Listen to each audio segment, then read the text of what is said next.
Max Trophy 2026 की ngarang SANAKHIBA mari shiba quarter final match ta Superstar 11 Amadi Amtho Thnga na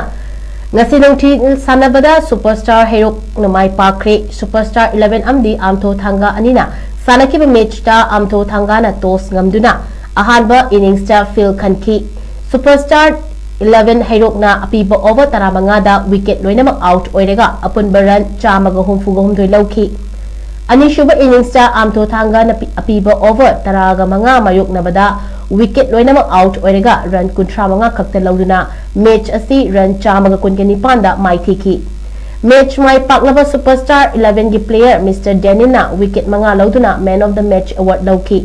aduga chathariba Max Trophy gi makhataba ahanba semi-final match oina KCC Super Kings amadi DLC Heirok na sanagani aduga anishuba semi-final match oina Superstar 11 amadi Street Gang Moising anina field gi condition khara fagatpaga athubada sanaragani haina phongdoki